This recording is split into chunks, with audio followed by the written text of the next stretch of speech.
சொல்லுடா. இந்த சன்லைட்டு இந்த ஆர்டிஃபிஷியல் மேலே படும்போது இந்த ஆர்டிஃபிஷியல் லீஃபில் லைட் அப்சர்விங் லேயர் இருக்கும்.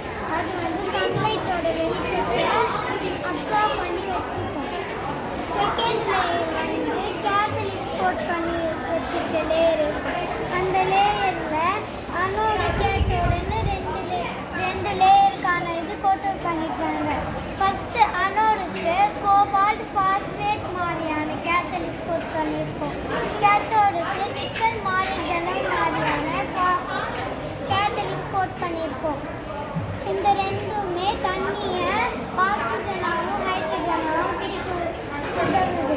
இந்த அனோடு வந்து தண்ணியை ஆக்சிஜனாக பிரிக்க உதவுது. இந்த கேத்தோடு வந்து தண்ணியை ஹைட்ரஜனாக பிரிக்க உதவுது. இந்த ஆக்சிஜனை நம்ம மெடிக்கல் இண்டஸ்ட்ரியல் பர்பஸஸ் இந்த மாதிரி யூஸ் பண்ணிக்கலாம். இந்த ஹைட்ரஜனை ஃபியூவல் செல்குள்ளே என்டர் பண்ணணும். அந்த ஃபியூவல் செல்குள்ளே எலக்ட்ரோலைட் கேத்தோடு அனோடுன்னு இருக்கும்.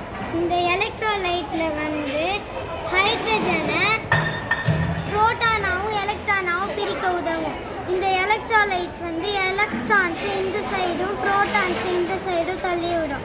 இந்த புரோட்டான் வந்து ஆக்சிஜன் கூட கம்பைன் ஆகி வாட்டராக வெளியில் வரும். இதனால் நமக்கு எந்த பொல்யூஷனும் ஸ்மோக்கும் இல்லை.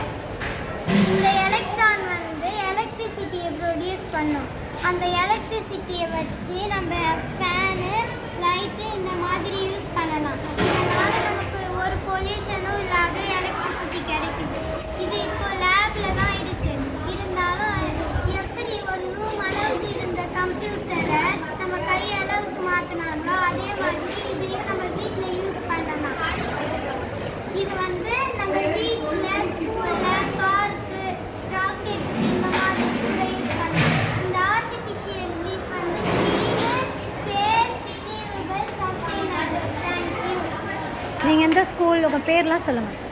நான் வந்து ஜிபிஎஸ் மதுக்கரை. என் பேர் வந்து தனுப்பிரியா. உங்கள் டீச்சர் நேம், உங்கள் டீச்சர் நேம், உங்களுக்கு இது யார் சொல்லி கொடுத்தாங்க? Regis sir. ரிஜிஸ் சாரா? பசுபல் சார் கூட வந்துட்டீங்களா?